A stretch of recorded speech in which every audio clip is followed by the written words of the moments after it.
Selamat berjumpa kembali dalam layanan audio Sahabat Seperjalanan. Hari ini adalah hari Jumat 20 Juni 2024. Tema renungan saat teduh kita dengan judul Berhentilah Mabuk. Firman Tuhan terambil dalam Amsal 23 ayat 29 sampai dengan ke-30. Demikian bunyi firman Tuhan. Siapa mengaduh, siapa mengeluh, siapa bertengkar, siapa yang berkeluh kesah, siapa yang mendapat cedera tanpa sebab, siapa yang merah matanya, yaitu mereka yang duduk dengan anggur sampai jauh malam, mereka yang datang mengecap anggur campuran. Mari kita berdoa. Bapa yang di dalam surga, kami ingin belajar untuk menghindari daripada sebuah kebiasaan, yaitu mabuk oleh anggur, karena perintah Tuhan jelas melarang semuanya itu. Dalam nama Tuhan Yesus kami berdoa, amin.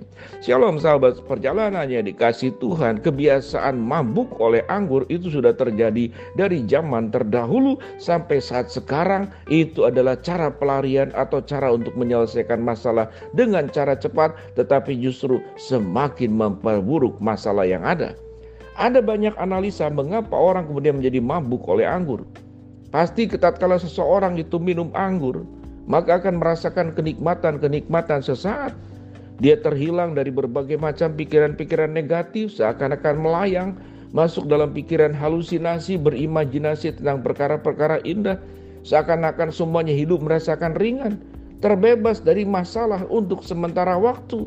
Namun tatkala dia kemudian sadar kembali dari kemabukannya, apakah kemudian persoalannya dan masalah yang dihadapi menjadi selesai? Tidak menjadi selesai, namun kemudian menimbulkan masalah-masalah baru. Sahabat seperjalanan, untuk mencari refreshing oleh sebagian orang yang disebut dengan me time, yang oleh sebagian orang yang disebut dengan healing, untuk mencari sebuah solusi menenangkan diri, maka bukan caranya dengan cara mabuk. Menenangkan diri itu berarti adalah dalam pikiran yang waras, dalam pikiran yang terkendali, dalam pikiran yang normal. Lalu bukan dengan cara mabuk dengan anggur.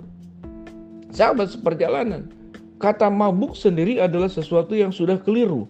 Mabuk itu artinya hilang kontrol diri, hilang untuk berpikir secara jernih, hilang untuk kemudian menimbang secara objektif. Orang mabuk tidak bisa menimbang secara objektif, berpikir secara jernih, lalu kemudian menenangkan diri. Tidak bisa. Kalau kita melihat orang mabuk, jalannya pun juga jalannya dalam keadaan berbahaya. Coba kita lihat orang mabuk, jalannya tidak lurus. Sehingga di dalam tes-tes kepolisian untuk menentukan mana pengemudi kendaraan yang mabuk, itu dengan suruh tes untuk berjalan. Berputar sebentar lalu kemudian dia akan jatuh. Maka sesungguhnya mabuk adalah cara yang salah dan cara yang berdosa. Satu bentuk tidak bertanggung jawab atas kehidupan ini. Sehingga dia kemudian menjadi mabuk.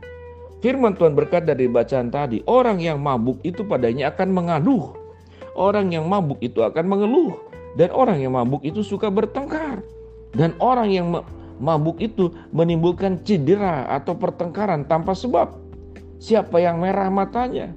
Yakni mereka yang duduk dengan anggur sampai jauh malam. Mereka yang datang mengecap anggur campuran. Kita tahu dengan jelas peristiwa-peristiwa orang yang mabuk itu menimbulkan tindakan-tindakan kejahatan. Orang sebelum melakukan begal mabuk dulu. Orang sebelum mencuri mabuk dulu. Orang sebelum berbuat jahat mabuk dulu. Artinya dalam kesadaran dia tahu itu perbuatan yang tidak baik, tapi niatnya mau ke arah ke sana, dia mabuk dulu supaya punya keberanian untuk berbuat yang buruk. Sahabat seperjalanan, mabuk adalah tindakan yang jelas sebuah perbuatan dosa. Baik mabuknya itu sendiri, apalagi diikuti dengan tindakan-tindakan setelah dirinya mengalami kemabukan. Kita tahu dengan jelas dari seluruh peristiwa-peristiwa kriminal, diikuti sebelum melakukan tindakan kriminal, orang mabuk dulu. Sebelum tawuran dia mabuk dulu. Sebelum bakar-bakar dia mabuk dulu. Kenapa mabuk dulu? Karena hilang kontrol diri. Tatkala hilang kontrol diri, dia bisa melakukan banyak hal yang tidak terkendali. Dan itu sangat membahayakan. Sahabat seperjalanan, kalau kita mengikut travel, kita naik pesawat terbang, lalu pengemudinya mabuk dulu, apakah kita mau untuk mengikuti mereka menjadi penumpangnya? Tidak akan mau. Karena tidak hanya membahayakan si pengendara sendiri, tapi membahayakan seluruh penumpang. Kita tidak ingin punya pemimpin yang mabuk. Kita tidak ingin punya kepala keluarga yang mabuk. Mabuk artinya tidak bisa mengendalikan diri, maka yang terjadi insting binatang yang keluar. Lalu apa yang dihasilkan dari orang yang mabuk? Adalah kekacauan, pertengkaran, kejahatan, perbuatan-perbuatan buruk, dan hal-hal yang berbahaya. Secara kedokteran, orang yang suka minum minuman keras itu akan mengalami kerusakan otak, kerusakan memori. Dia sulit berkonsentrasi, imunitas tubuhnya akan menurun, dan dia akan mudah terserang infeksi dan mudah sakit. Dia akan mengalami yang disebut dengan sakit masalah jantung, yaitu aritmia. Aritmia adalah sebuah masalah jantung terlalu cepat ataupun terlalu lambat dengan gangguan irama jantung yang bisa berdampak kepada kematian mendadak, bisa berdampak kepada darah tinggi dan stroke.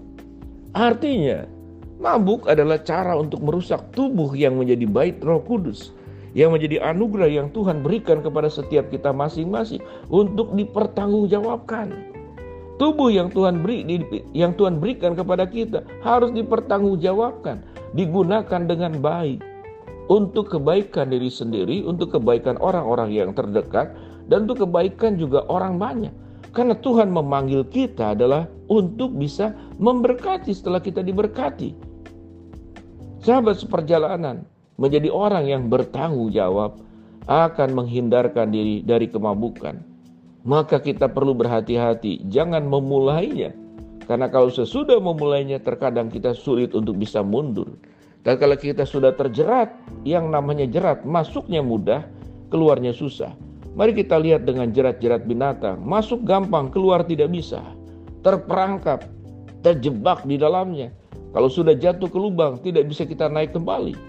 Itu disebut dengan jebakan dan itu disebut dengan jerat. Kemabukan oleh anggur adalah jerat. Kita tatkala masuknya mudah, keluarnya susah. Lalu kita menjadi orang-orang yang kecanduan. Kita diikat oleh kecanduan itu sendiri. Kita diikat oleh kebiasaan buruk itu sendiri. Tatkala kita mau melepaskan diri, kita menjadi orang-orang yang sulit. Sekalipun kita percaya, kalau kita punya niat yang baik, ingin sebuah pertobatan, memohon pertolongan Tuhan. Tuhan, jauhkan aku dari kemabukan oleh anggur. Kebiasaan-kebiasaan burukku, Tuhan sanggup menolong. Kalau Tuhan sanggup melepaskan Daniel dari lubang singa, Tuhan akan sanggup melepaskan dari semua kebiasaan-kebiasaan buruk yang kita lakukan. Tetapi yang paling utama, ada kesiapan hati kalau kita sudah menjadi pecandu alkohol.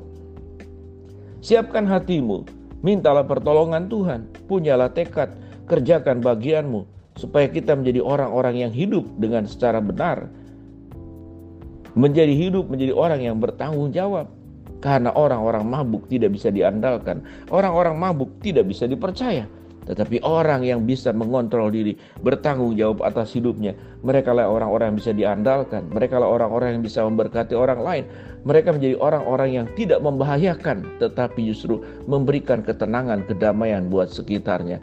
Berhentilah mabuk. Berhentilah dari kebiasaan untuk melakukan kemabukan di seluruh aspek. Tidak hanya bicara tentang anggur, tapi mabuk mungkin oleh harta, mabuk oleh kekuasaan, itu pun harus dihindari. Shalom, mari kita berdoa. Bapa dalam surga, terima kasih untuk firman Tuhan untuk mengajarkan kami untuk berhenti mabuk. Hamba-Mu berdoa buat sahabat seperjalanan yang sedang sakit, Tuhan jamah sembuhkan. Sahabat seperjalanan yang sedang menghadapi masalah, Tuhan bukakan jalan. Sahabat seperjalanan yang sedang meminta berharap sesuatu, Tuhan kabulkan dengan cara dan waktunya Tuhan. Dan tolong kami untuk berhenti dari kebiasaan mabuk oleh anggur. Dalam nama Tuhan Yesus kami berdoa, amin.